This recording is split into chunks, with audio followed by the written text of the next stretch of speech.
Hi, everybody. This is Tom Salemi of Device Talks. Welcome to the Abbott Talks podcast. Over the past few years, the world has come to recognize Abbott as a company dedicated to helping people live happier and healthier lives. In this podcast series, we'll talk with the healthcare leaders, the executives, and the engineers who are working every day to develop new technologies to help people live their best lives. I know you'll enjoy this episode of the Abbott Talks podcast. Hey everyone, this is Tom Salemi of Device Talks. Welcome to the Abbott Talks podcast. I'm here with managing editor Kayleen Brown. Hey Kayleen. Oh, always a good day. Hey, Tom. It is always a good day, and it's a great day because we have Santosh Prabhu from Abbott Structural Heart on the program, and Santosh has been a great guest of our other great podcasts. We're excited to have him, but full disclosure to our listeners, this was a bit of a ramp up technical wise. We had some issues getting Santosh on, and this was not Santosh. I swear to God, this is not like a psychological test that we gave you to see how you'd measure up. But you sir are unflappable. Like I can't believe. Right? No sweat, nothing. Just I would have pure been throwing professional. coffee mugs through the window at this point. So thank you for your patience, and it speaks well to your temperament. So welcome to the podcast. Thanks, Tom. Before we begin this episode, I want to bring in our sponsor, Confluent Medical. I'm here with Tom Ditter. He's Senior Director of Product Development at Confluent Medical. Tom, Confluent's made quite a bit of noise in the medical device space this year, specifically surrounding nitinol, which has been just really an exciting topic of the year and of the past couple of years. Before the company was Confluent, it was known as NDC, which stands for Nitinol Devices and Components.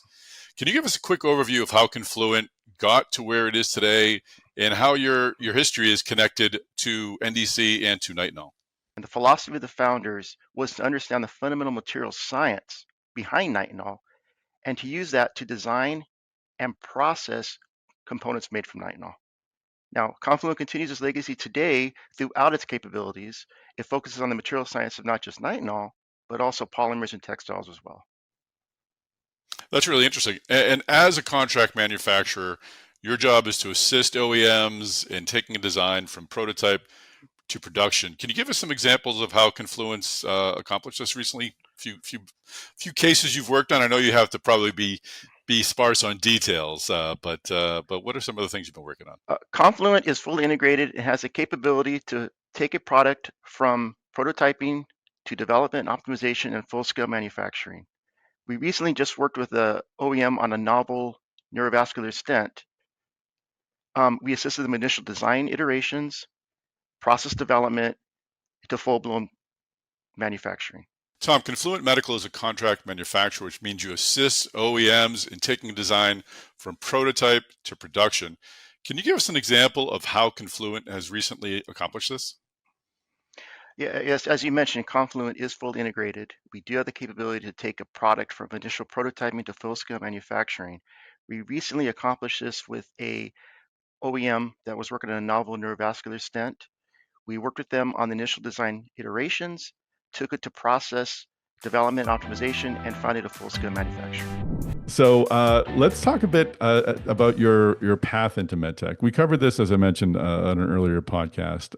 You spoke about your early inspiration, your tragic inspiration to getting involved ultimately into medtech. But talk a bit about that experience, and then let's sort of unpack how you found your way to medtech and ultimately to Abbott.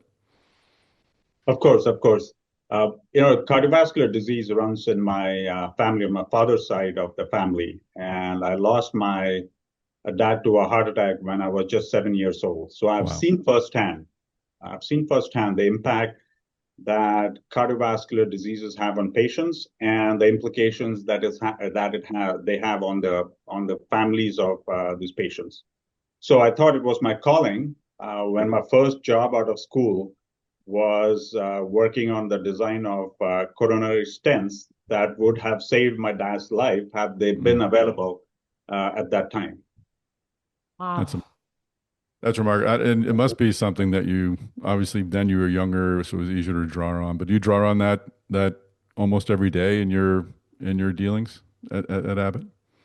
Yes, that's what keeps me passionate and motivated, designing cardiovascular medical devices and then seeing it being used in patients and talking to some of our patients and clinicians and seeing firsthand the impact that these devices that Abbott has developed has on the lives of these patients.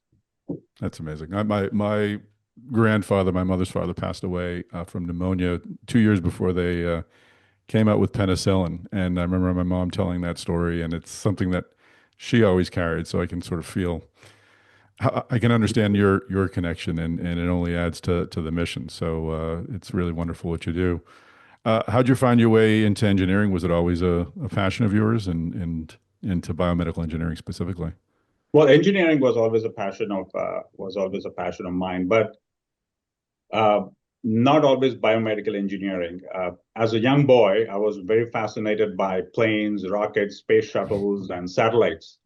And so I wanted to study aerospace engineering and become a rocket scientist.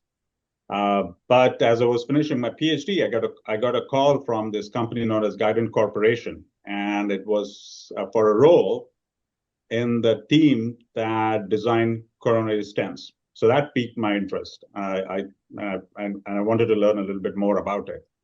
And then, as part of my graduate work, as part of my PhD, my research was focused on studying behavior of new materials that were used in aerospace applications, using computational modeling as well as experimental bench testing techniques to evaluate these materials and characterize these materials.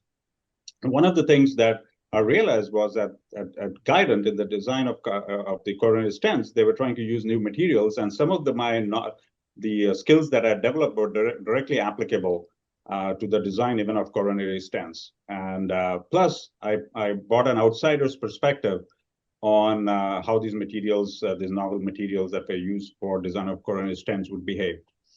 So that's how I found my way into stent or cardiovascular medical device design. And for the personal connection that I had that we just talked about, I thought this was my calling.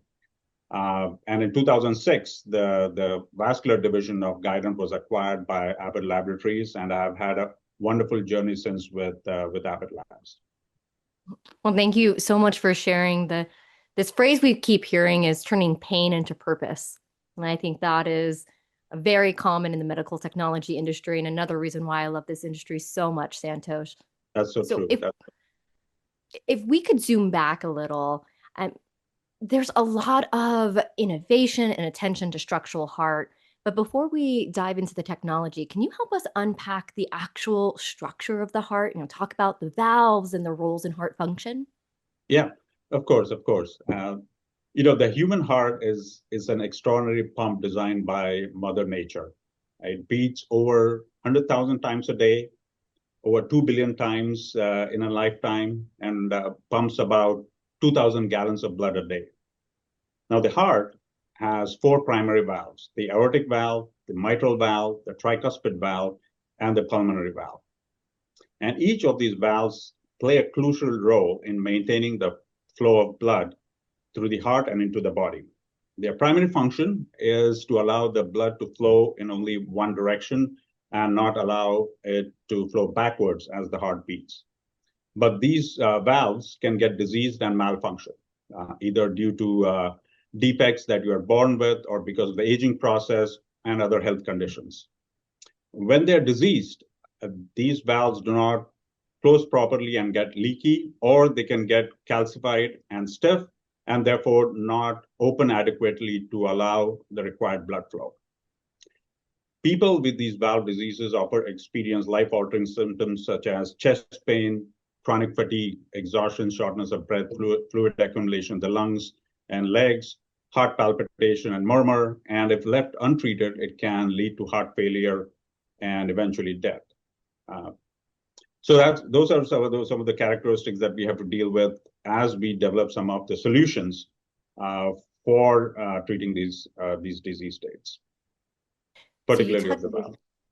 Excellent. You touched on some of the conditions and the symptoms, if you will, of the patient experience. Has that patient profile changed over time? So is structural heart intervention still available to only the sickest patients, or is earlier intervention an option now?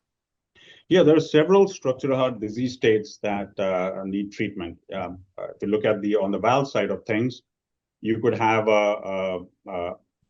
aortic regurgitation or aortic stenosis. You could have mitral regurgitation. You could have tricuspid regurgitation. You could have holes in the heart, in the chambers of the heart, the atrial septal defects, the ventricular septal defects, or you could have strokes that can potentially originate as a result of AFib from the left atrial appendage. So there are different disease states that need treatment. And most of these diseases have historically been undertreated. So the existing prevalence pools are relatively large. This is true for mitral regurgitation, tricuspid regurgitation, aortic stenosis, all the congenital and pediatric conditions, atrial fibrillation, what have you, right? So these diseases have historically been undertreated.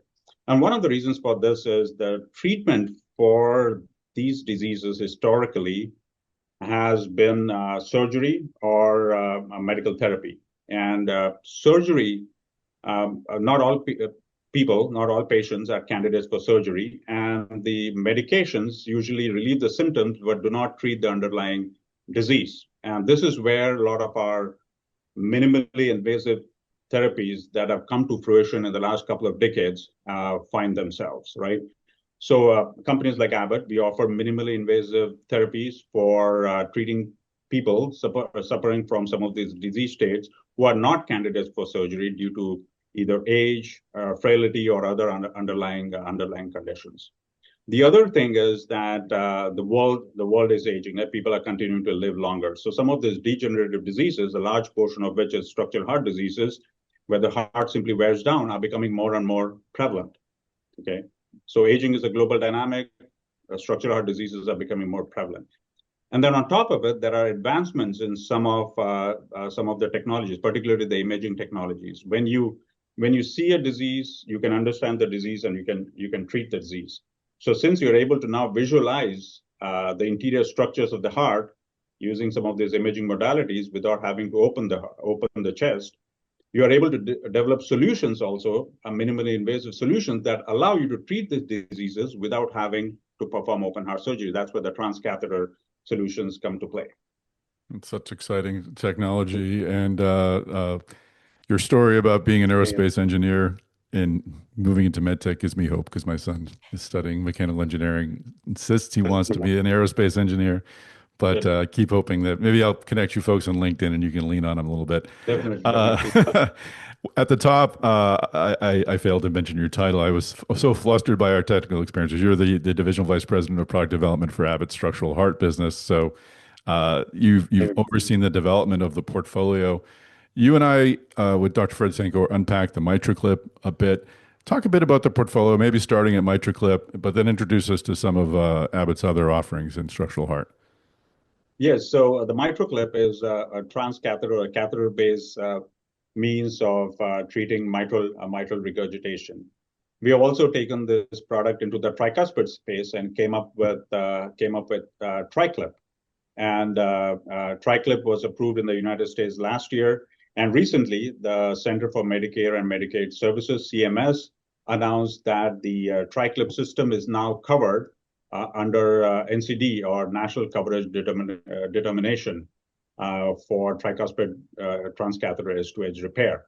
And this is a very important development as it expands the access to potentially life-saving treatment with TriClip for about 1.6 million patients in the United States who suffer from tricuspid, moderate or severe tricuspid regurgitation. So for many patients who are not candidates for open heart surgery, TriClip will offer a path to significantly improve quality of life and reduction in heart failure hospitalization. Now, so that's on the MitraClip and TriClip side. So we are continuing to innovate. We are in the process of launching our our fifth generation MitraClip and TriClip product called MitraClip and TriClip G5. We are continuing to advance our valvular solutions. We are developing transcatheter products for transcatheter mitral valve replacement product named Cephia. We are also investing in transcatheter tricuspid valve replacement products.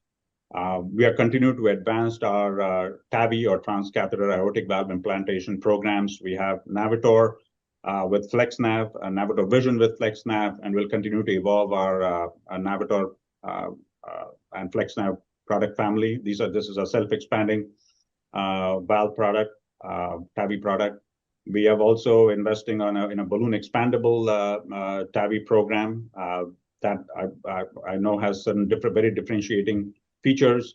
We are continuing to invest in our structural interventions portfolio, both for stroke risk reduction with products such as Amulet left atrial appendage occluder and our Talisman PFO occluder. We are also developing products for treating congenital heart diseases, whether they are the atrial septal defect occluders or ventricular septal defect occluders.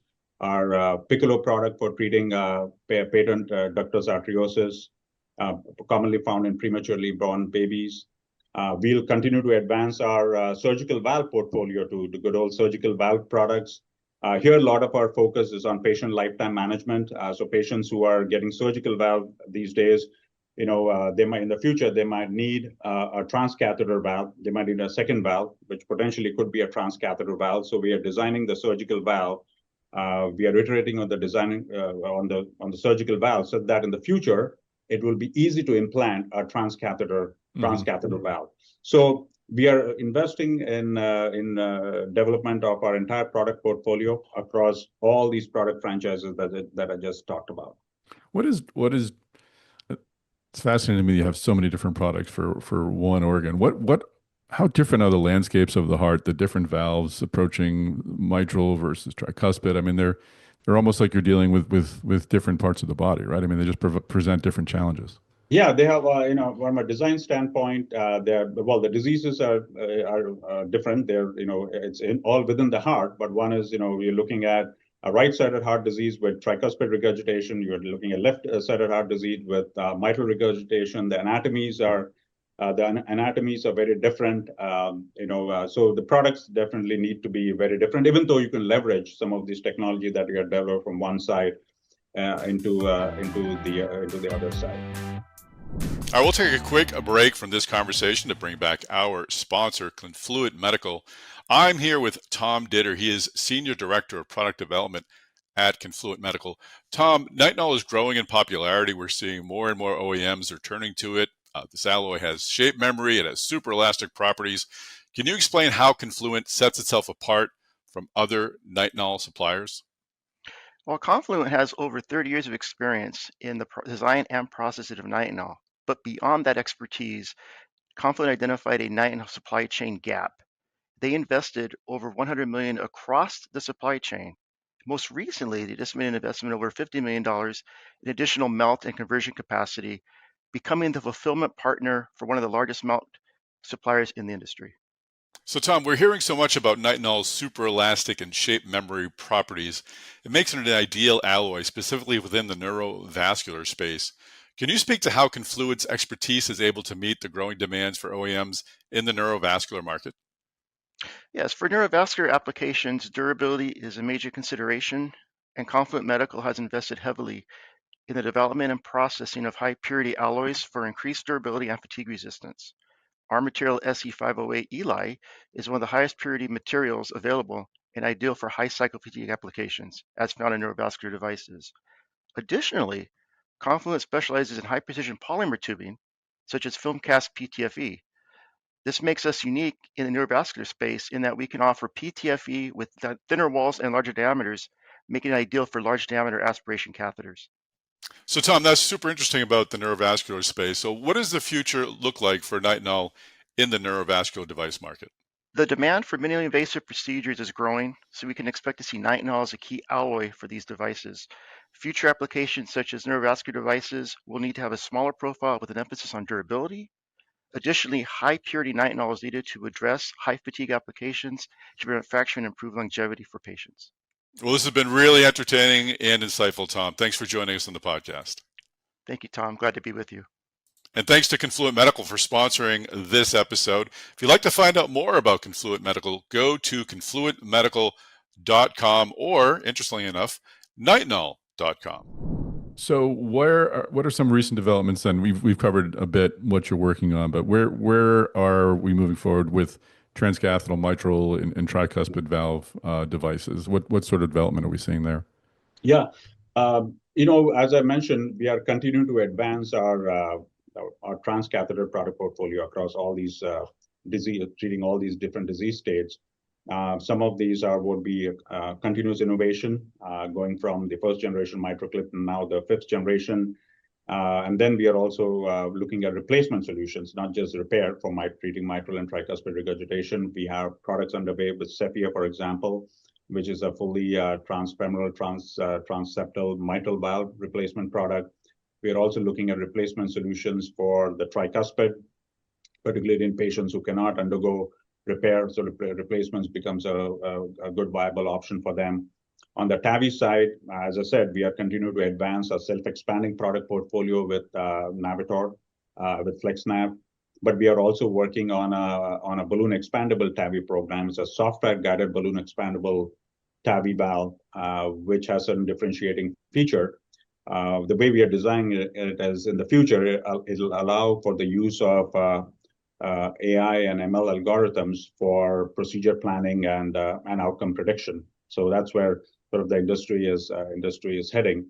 And then also on the left atrial appendage occlusion side, we are continuing to develop our amulet portfolio. We are continuing to develop the steerable sheath that works along with the amulet product, so we are able to more precisely place the occluder, the amulet device, and also allow for other interventional procedures that can be done along with the amulet procedure. There's a lot of advancements that you just listed, and a lot to unpack there. So I'm hearing that there's going to be an incorporation of AI and ML to help predict outcomes or help improve outcomes. What about the materials themselves, Santosh? Is there going to be a hybrid or a mix of biological and synthetic, more synthetic? Like, what is the future of the materials? Yeah, so the materials, of course, some of these, the way these things have evolved is some of these technologies have come to fruition because of advancements in materials and manufacturing technologies, right? Whether it is the use of materials such as nitinol, which have now become very commonplace. Now, right, we talk a lot about it, but they've been around for many years now. They've been used for stents, they've been used for valves. Then we always talk about novel leaflet technologies. Right now, most of these the leaflets, for example, in valves are made out of porcine or bovine pericardial tissue. Now, there are synthetic materials that can be developed. That is one of the areas of very active research.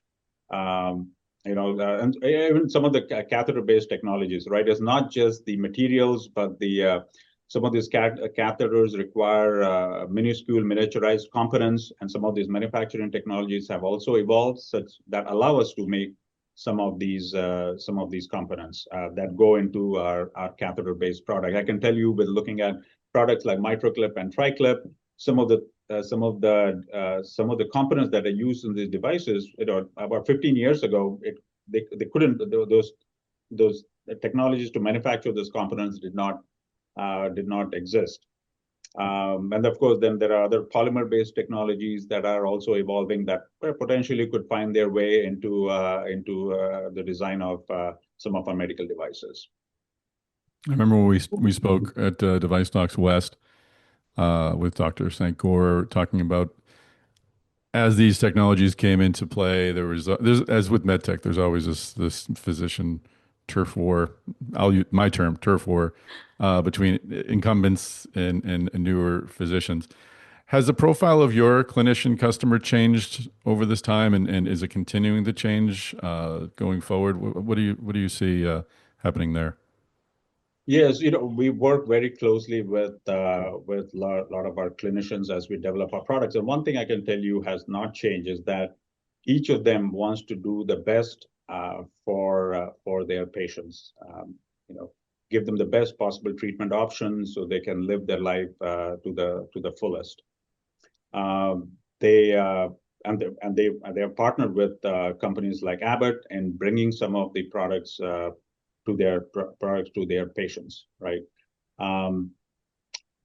Now, a lot of the clinicians have also have adapted to our transcatheter based technologies as they've come to fruition over the last couple of decades, right? So they have adapted, they have changed to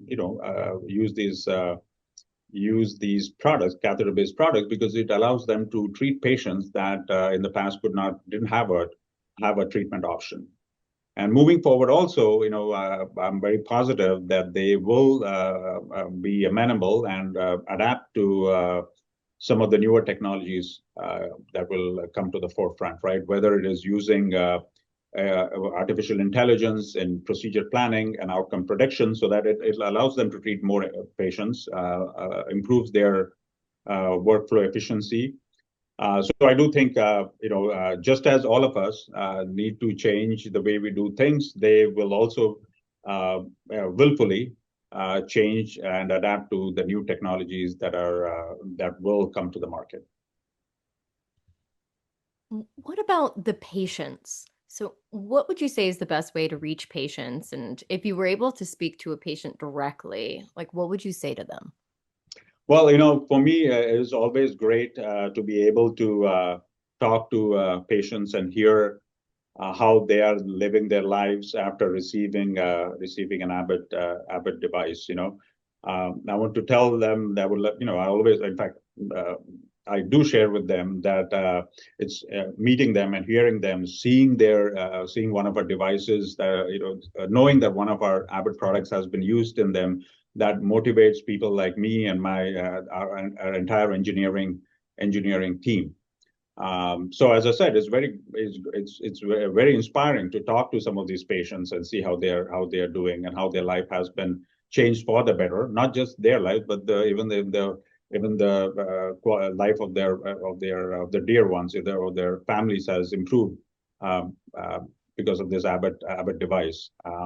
On a related thing, Abbott has created the HeartMates program to provide a community that offers support to people impacted by these various cardiovascular conditions, and not just patients, but also the families, caregivers, friends, and medical support teams. This Abbott HeartMates program enables participants to share their stories, receive emotional support, form a common bond. And Abbott even works with various HeartMate ambassadors, including people like professional football players, Damar Hamlin, and three-time Super Bowl winner Teddy Bruschi.